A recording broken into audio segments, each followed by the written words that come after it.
নমস্কার।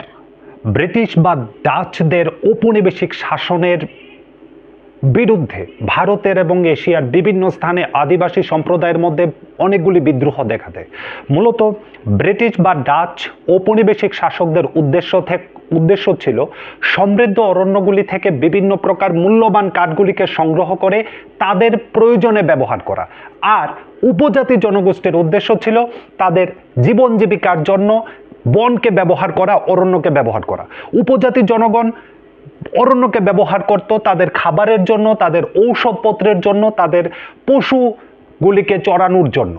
আর ঔপনিবেশিক ব্রিটিশ বা ডাচরা সেই অরণ্যকে ব্যবহার করত রেলের স্লিপারের জন্য সমৃদ্ধ কাঠ সংগ্রহ করতে বা তাদের জাহাজগুলির জন্য উন্নত মানের তক্তা তৈরি করার জন্য। দুজনের উদ্দেশ্যই সম্পূর্ণ ভিন্ন। এবং যখন ব্রিটিশ বা ডাচরা অরণ্যগুলিকে দখল করতে যায়, অরণ্যগুলির উপর নিজেদের নিয়ন্ত্রণ প্রতিষ্ঠা করে, সেই স্থানীয় উপজাতিদেরকে সেই অরণ্য থেকে বিতাড়নের চেষ্টা করছিল, তখনই সংঘর্ষ বাধে। ভারতে সেই সংঘর্ষ প্রথমবার দেখা দিয়েছিল 1910 খ্রিস্টাব্দে। এই সময় আজ আমরা এই চ্যাপ্টারের মধ্যে ভারতের এবং এশিয়ার তিনটি অরণ্য বিদ্রোহ সম্পর্কে জানব। মূলত এই ক্লাসটা আমরা ডিজাইন করেছি ক্লাস 9 হিস্ট্রি চ্যাপ্টারের জন্য, কিন্তু এই চ্যাপ্টারটা ইতিহাসের ক্ষেত্রে খুবই গুরুত্বপূর্ণ একটা চ্যাপ্টার। এখানে আমরা জাবার কৃষি বিদ্রোহ অরণ্য বিদ্রোহ সম্পর্কে পড়ব। এখানে আমরা ভারতের উড়িষ্যার বাস্তার বিদ্রোহ সম্পর্কে পড়ব। এখানে আমরা অরণ্যদের জীবনযাত্রার সাথে ঔপনিবেশিক শাসকদের বিদ্রোহ এবং তার পরিণতি সম্পর্কে জানব। সো তোমরা হয়তো সাঁওতাল পরগনার সিধু বা কানুর নাম শুনেছ, বা ছোটনাগপুরের বিরসা মুন্ডার নাম শুনেছ, অন্ধ্রপ্রদেশের সীতারাম রাজুর নাম শুনেছ। তারা সকলেই ছিল অরণ্য উপজাতি জনগোষ্ঠীর সমাজের পক্ষ থেকে ব্রিটিশদের বিরুদ্ধে সংঘটিত অরণ্য বিদ্রোহের নেতা। তো আমরা এই চ্যাপ্টারে প্রথম পড়ব বাস্তার আদিবাসীদের জীবনযাত্রা এবং বাস্তারে সংঘটিত অরণ্য বিদ্রোহ। বাস্তার রাজ্যটি ছিল ছত্তিশগড়ের দক্ষিণ প্রান্তে এবং অন্ধ্রপ্রদেশ, উড়িষ্যা এবং মহারাষ্ট্রের সীমান্ত অঞ্চলে। মূলত আমরা যে বাস্তার অঞ্চলটির কথা বলছি, এটি ভারতের বর্তমান ঝাড়খণ্ড রাজ্যের একটা বিস্তীর্ণ মালভূমি অঞ্চল। মালভূমি বলা হয় যখন একটা বিস্তীর্ণ সমভূমি এবং তার 4-5টা ঢালু হয়, তখন আমরা তাকে মালভূমি বলে থাকি। এই মালভূমিটির অবস্থান হলো ছত্তিশগড়। মালভূমিটির উত্তর দিকে রয়েছে ছত্তিশগড়ের সমভূমি এবং দক্ষিণ দিকে রয়েছে গোদাবরী সমভূমি। ইরাবতী নদী, এই যে বাস্তার অঞ্চলটির কথা আমরা বলছি, সেই বাস্তার অঞ্চলটির পূর্ব থেকে পশ্চিম দিকে প্রবাহিত হয়েছে।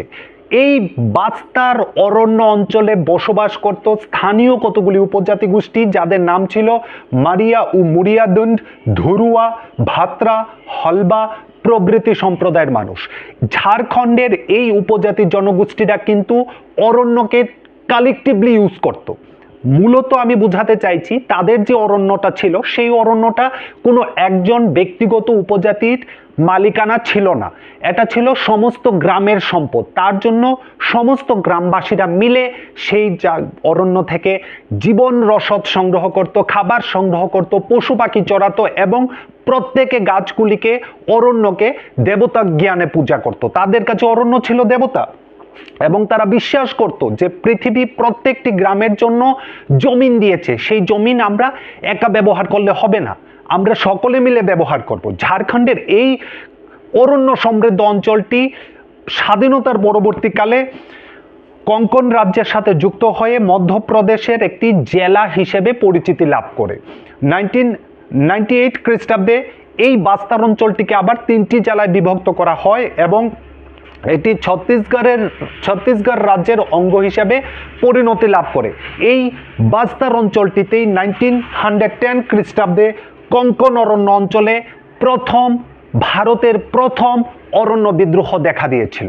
তো এর ইতিহাসকে যদি আমরা দেখি, তুমি দেখবে যে এই গ্রামবাসী যারা ছিল তাদের জীবনযাত্রা সম্পর্কে এখানে বলা হয়েছে। তারা প্রত্যেক গ্রামবাসী প্রত্যেকটি গ্রামের অরণ্যকে নিজেদের বলে ট্রিট করত, নিজেদের বলে সেই অরণ্যকে রক্ষা করত, সেই অরণ্যকে লালন পালন করত। এবং যখন কোনো একটা গ্রামের কোনো আদিবাসী নিজের গ্রাম থেকে কোনো কিছু না পেয়ে অপর কোনো গ্রামের অরণ্য থেকে কোনো কিছু সংগ্রহ করত, তখন সে যে গ্রাম থেকে সংগ্রহ করত সেই গ্রামবাসীদেরকে দেবসারি বা দণ্ড বা মান নামক কিছু স্বল্প মূল্য দিত সেই জিনিসটার মূল্য বাবদ।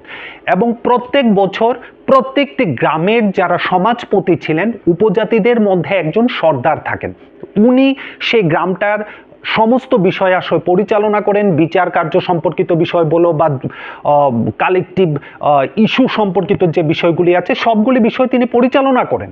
উনা 3-4টা গ্রামের বা 4-5টা গ্রামের, মূলত ওই বাস্তার অঞ্চলের যতগুলি গ্রাম আছে প্রত্যেকটি গ্রামের যারা সর্দার আছেন এবং যারা পুরোহিত আছেন, তারা বছরের একটি দিনে বসে সমস্ত অরণ্যের উন্নয়নের জন্য তারা বুদ্ধি পরামর্শ করেন, কি করে সেই অঞ্চলটিকে উন্নত করা যায় সেই বিষয়ে মিলে তারা বুদ্ধি পরামর্শ করেন এবং সকলে মিলে অরণ্য সংরক্ষণের জন্য দারোয়ান নিযুক্ত করেন। দারোয়ানের মাসিক বেতন দেওয়ার জন্য প্রত্যেকটি পরিবার থেকে কিছু কিছু দেওয়া হয়, কিছু কিছু খাদ্যশস্য দেওয়া হয়। তাহলে বুঝতেই পারছো বাস্তার অঞ্চলের উপজাতি জনগোষ্ঠীর কাছে অরণ্য কতটা গুরুত্বপূর্ণ ছিল, যতটা আমার কাছে গুরুত্বপূর্ণ কোনো একটা স্টুডেন্ট। কারণ কোনো একটা স্টুডেন্টের মাঝখান থেকেই আমার জীবন জীবিকা আসে। কোনো একটা প্রতিষ্ঠান, যে প্রতিষ্ঠানে আমি পড়াই, যে প্রতিষ্ঠানে আমি শেখানোর কাজ করি, সেই প্রতিষ্ঠানটা আমার কাছে যতটা গুরুত্বপূর্ণ ঠিক ততটা গুরুত্বপূর্ণই ছিল প্রত্যেকটা উপজাতি জনগোষ্ঠীর কাছে তাদের অরণ্য। সো এতটা গুরুত্বপূর্ণ অরণ্য যখন তাদের জীবনযাত্রা খুব স্বাভাবিকভাবে খুব আনন্দেই চলছিল, মাঝখানে ব্যাঘাত ঘটায় ব্রিটিশ সরকারের অরণ্য আইন। আমরা সবাই তার পূর্ববর্তী ক্লাসটাতে দেখেছি যে ব্রিটিশ সরকার 1864 সালে অরণ্য আইন প্রয়োগ করে, 1865 সালে অরণ্য আইন চালু করে এবং 1864 সালে তারা অল ইন্ডিয়ান ফরেস্ট সার্ভিস চালু করে। তারা চেয়েছিল যে ভারতের সমৃদ্ধ অরণ্যকে তারা নিজেদের প্রয়োজনে ব্যবহার করতে। তারা কোনো উপজাতিদের জীবনযাত্রার কথা ভাবেনি। তাদের উদ্দেশ্য ছিল তাদের জাহাজ নির্মাণ করার জন্য ব্রিটিশ ইম্পেরিয়াল নেভিদের জন্য জাহাজ নির্মাণ করার উন্নত প্রযুক্তির কাঠ ভারতের অরণ্য থেকে সংগ্রহ করতে। তারা চেয়েছিল রেলের স্লিপার নির্মাণ করার জন্য উন্নত প্রযুক্তির কাঠ ভারত থেকে সংগ্রহ করতে এবং তার জন্য তারা অরণ্য আইন প্রয়োগ করে কিছু গার্ড নিযুক্ত করা হয় যাদেরকে বলা হতো ফরেস্ট গার্ড, এবং নিযুক্ত করে তারা অরণ্যবাসীদের যারা উপজাতি জনগোষ্ঠী ওই অরণ্যে বসবাস করত তাদেরকে সেখান থেকে বিতরণ করে দেয়। এবং তাদের যে লিগ্যাল ফ্যাক্টটা ছিল, যে আইনটা ছিল, সেই আইনটা হলো ব্রিটিশদের অরণ্য আইন।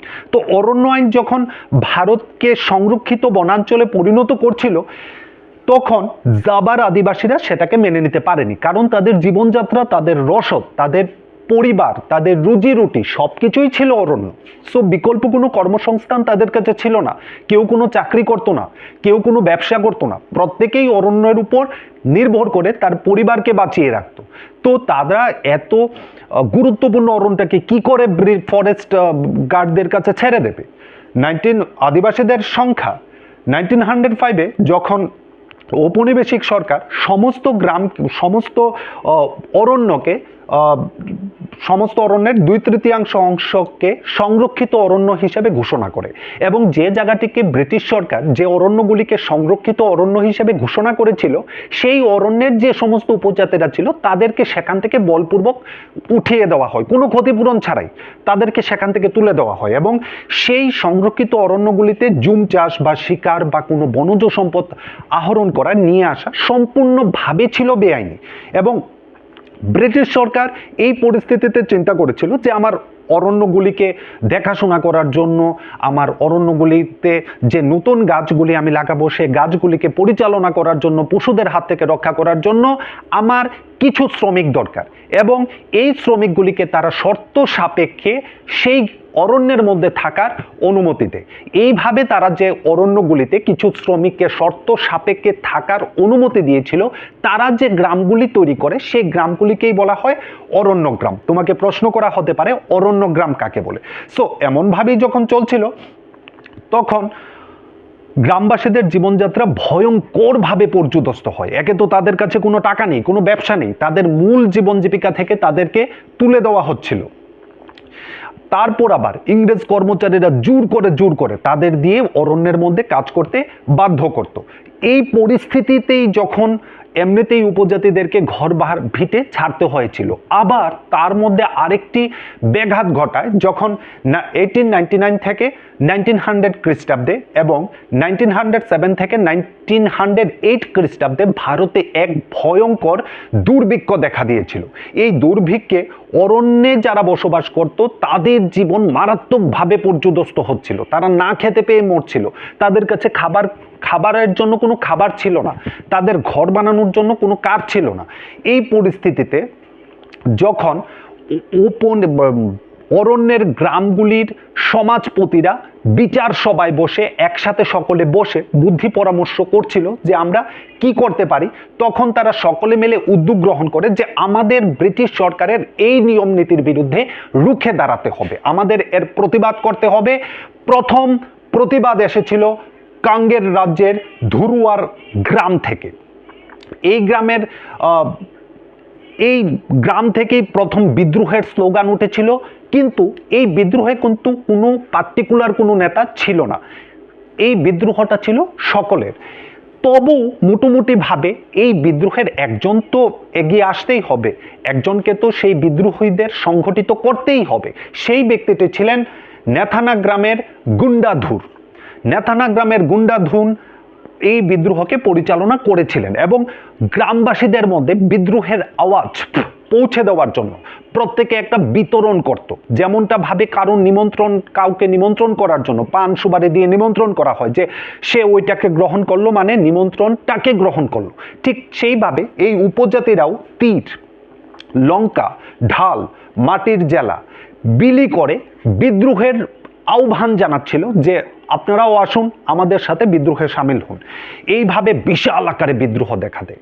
যখন বাস্তার বিদ্রোহ গুন্ডাধুনের নেতৃত্বে বিশাল আকার ধারণ করছিল, তখন ব্রিটিশ সরকার সর্বশক্তি দিয়ে ঝাঁপিয়ে পড়ে সেই বিদ্রোহকে দমন করার জন্য। এই বিদ্রোহকে দমন করতে ব্রিটিশ সরকারের বিশেষ নাস্তানাবুক হতে হয়েছিল, প্রচণ্ডভাবে তারা নাস্তানাবুক হয়েছিল। 3 মাস সময় লেগেছিল এই বিদ্রোহকে দমন করার জন্য। এই বিদ্রোহ দমন করার পর ব্রিটিশ সৈন্যবাহিনী বিদ্রোহ দমন করার জন্য বাস্তারের গ্রামগুলিতে ঢুকে যে সমস্ত বিদ্রোহীদের আস্তানা ছিল, আস্তানাগুলিকে নির্বিচারে গুলি বর্ষণ করে। বাস্তার আদিবাসীরা চেয়েছিল ব্রিটিশ সরকারের সাথে কথা বলে সেই সমস্যার সমাধান করতে, কিন্তু ব্রিটিশ আর্মিরা তার কোনো কথাই শুনেনি। বেপরোয়াভাবে গুলি বর্ষণ করা হয়, গ্রামগুলিকে জ্বালিয়ে দেওয়া হয়, আগুন দিয়ে গ্রামের পর গ্রাম জ্বালিয়ে দেওয়া হয়, যাকে পারা যায় তাকেই ধরে তারা মেরে ফেলে। কিন্তু সব কিছুর পরেও যে সমস্ত আদিবাসীরা গ্রামে টিকে গিয়েছিলেন তারা জঙ্গলের মধ্যে পালিয়ে যান। শেষ পর্যন্ত অনেক খোঁজাখুঁজির পরও ব্রিটিশ সরকার কিন্তু গুন্ডাধুনকে ধরতে পারেননি। এমনভাবে এই বিদ্রোহের সমাপ্তি ঘটে। যদিও এই বিদ্রোহের পরিণতি বাবদ 1910 খ্রিস্টাব্দের পরিকল্পনা অনুযায়ী যে বন সংরক্ষণের নীতি নেওয়া হয়েছিল, সেই সংরক্ষিত বনের পরিমাণকে কমিয়ে অর্ধেক করা হয় এবং মোটামুটিভাবে আদিবাসীদের শর্ত সাপেক্ষে বনের কিছু অধিকার দেওয়া হয়।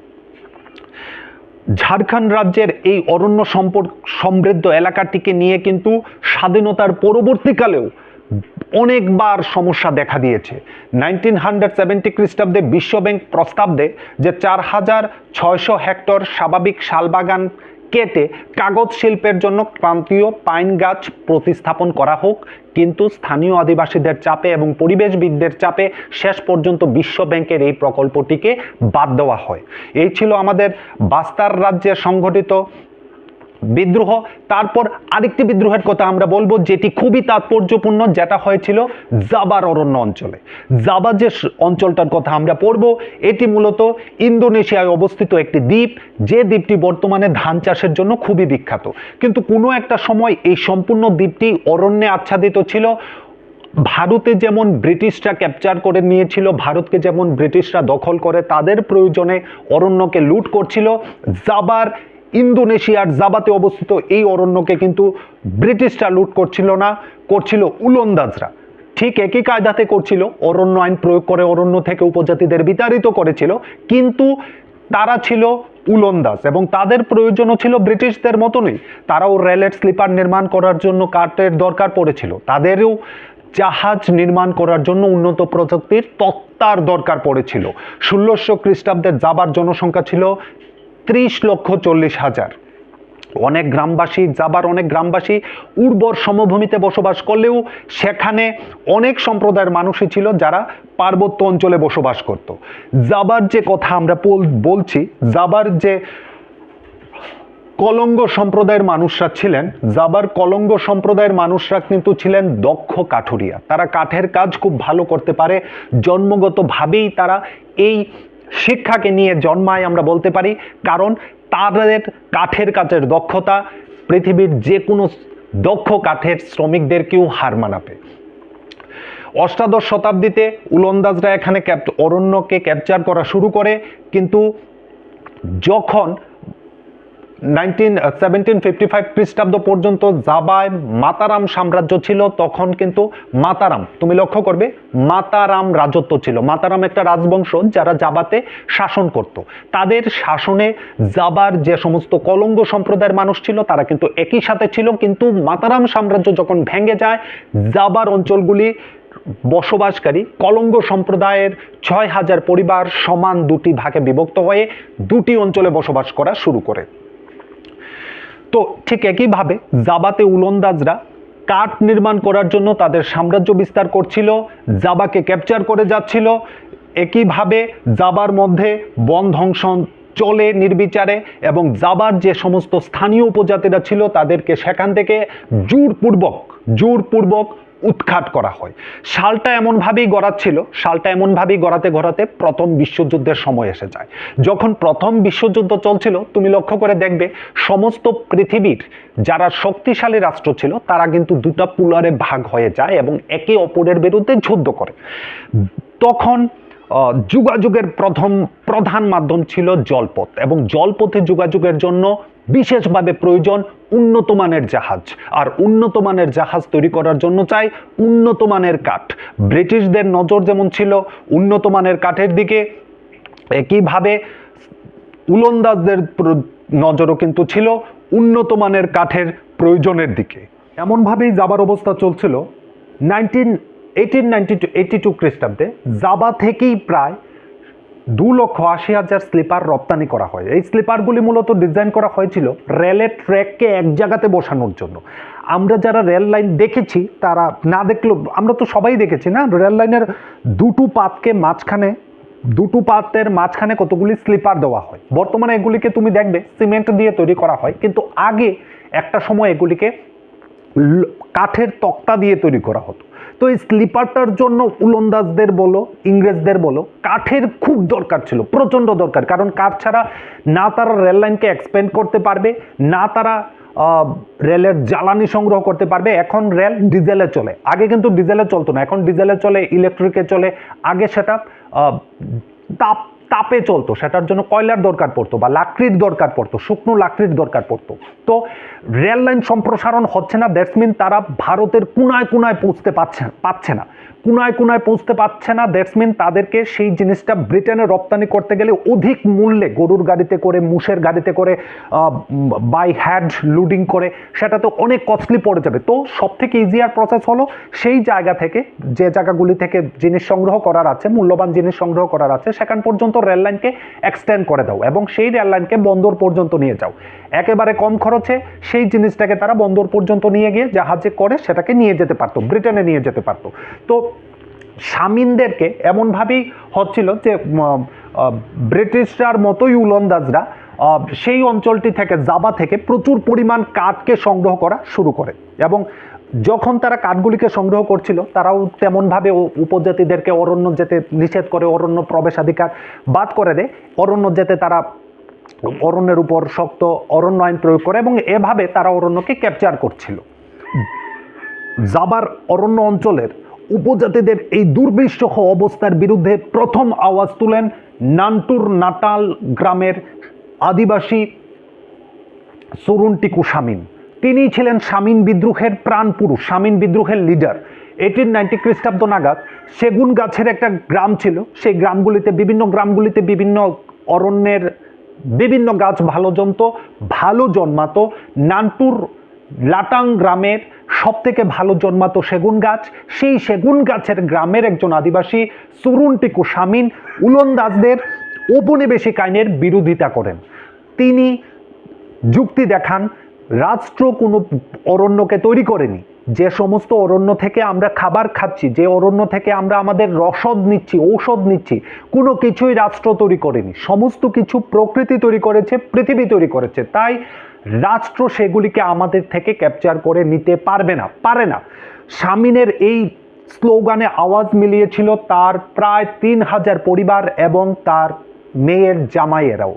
সকলে মিলে একটি বিশাল বিদ্রোহে উত্তীর্ণ হয়। যখন উলন্দাজরা বনভূমির জরিপ করতে এসেছিলেন, বনভূমিকে পরিমাপ করতে এসেছিলেন, তখন শামিনের অনুগামীরা শুয়ে থেকে তার প্রতিবাদ জানায় এবং উলন্দাজদের জমি জরিপ করতে, অরণ্যের পরিমাপ করতে বাধা দেয়। যুদ্ধ এবং অরণ্য বিনাশ। প্রথম বিশ্বযুদ্ধ, যেমনটা আমরা বলেছি, প্রথম বিশ্বযুদ্ধে ম্যাক্সিমাম যারা ইনভলভ হয়েছিল তারা সকলেই ছিল মূলত ঔপনিবেশিক দেশ, এবং তারা পৃথিবীর এক দেশ থেকে আরেক দেশে ঘুরে বেড়াতো, এক দেশ থেকে আরেক দেশে বাণিজ্য করত। তার জন্য তাদের সব থেকে গুরুত্বপূর্ণ ছিল জাহাজ, এবং জাহাজ নির্মাণের জন্য তাদের প্রয়োজন ছিল উন্নত মানের কাঠের। সেই উন্নত মানের কাঠ তারা খুঁজে পেয়েছিল ভারতের অরণ্যে, এবং উলন্দাজরা খুঁজে পেয়েছিল জাবার অরণ্যে। প্রথম বিশ্বযুদ্ধ এবং দ্বিতীয় যুদ্ধ যখন চলছিল, ব্যাপকভাবে অরণ্যকে বিনাশ করা হয়। ভারতে অনেক কম পরিকল্পনায় এই সময়ে পরিত্যক্ত, এবং বন দপ্তর ব্রিটিশদের যুদ্ধ প্রয়োজনের জন্য, ভারতের যে বন দপ্তর ছিল যেটা ছিল ব্রিটিশদেরই বন দপ্তর, তারা ব্রিটিশ সরকারের ব্রিটেনের যুদ্ধের কাঠের যোগান দেওয়ার জন্য ভারতের অরণ্যকে নিশ্চিহ্ন করে ফেলে। আর জাবার মধ্যে তখন উলন্দাজরা একটি নীতি গ্রহণ করেছিল। তারা বুঝতে পেরেছিল যে জাপানিদের নজর পড়ে গেছে জাবার সমৃদ্ধ কাঠের দিকে, জাপানিদেরকেও জাহাজ তৈরি করার জন্য কাঠের দরকার। তখন তারা বুঝতে পেরেছিল যে জাপানিদের সঙ্গে যুদ্ধ করে তারা পারবে না, জাপানিরা জাবার অঞ্চলটিকে দখল করে নেবে। তখন তারা সেগুন গাছের যে সমৃদ্ধ অরণ্যগুলি ছিল, বা যে সমস্ত কাঠকলগুলিতে তারা সেগুন গাছের লখগুলিকে তৈরি করে রেখেছিল, তারা সমস্ত কিছু পুড়িয়ে ছালি করে দেয়, সব কিছু পুড়ে ফেলে, যাতে জাপানিরা যখন জাবাকে দখল করে নেবে তখন যাতে তারা সেগুন গাছগুলিকে অরণ্য থেকে না আনতে পারে, অরণ্যে যাতে কোনো গাছই না থাকে। এইভাবে তারা যে নীতিটি গ্রহণ করেছিল তাকে বলা হয় দগ্ধ পৃথিবী নীতি। তোমাকে প্রশ্ন করা হবে দগ্ধ পৃথিবী নীতি কি, তখন তুমি এটা বলবে। এই যে তুমি একটা স্তূপীকৃত কাঠের প্রচুর তক্তা দেখতে পাচ্ছ, সেটি মূলত সুলনের বুদ্ধ মন্দিরে স্তূপীকৃত কাঠ, যেগুলিকে তৈরি করা হয়েছিল ইন্ডিয়ান মিউনিটিওয়ার্স বোর্ড, ভারতীয় সামরিক ভাণ্ডার, তারা এগুলিকে ভারত থেকে তৈরি করেছিল সেগুলিকে ব্রিটেনে রপ্তানি করার জন্য।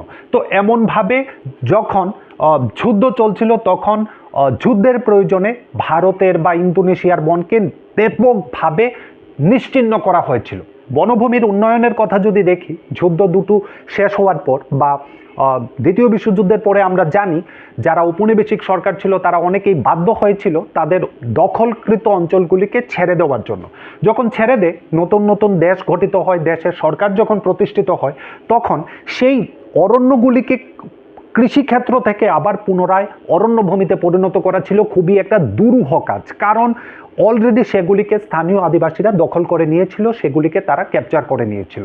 কিন্তু ভারতের ব্যাপারটা যদি আমরা দেখি, সেটা কিন্তু ছিল একটু ভিন্ন। তুমি অরুণাচল প্রদেশ থেকে একবারে কেরালা, মিজোরাম, কেরালা পর্যন্ত বলো, ভারতের হিন্দু ধর্মের সাথে প্রত্যেকটি বনের এবং প্রত্যেকটি গাছের কিন্তু একটা গভীর সম্পর্ক রয়েছে।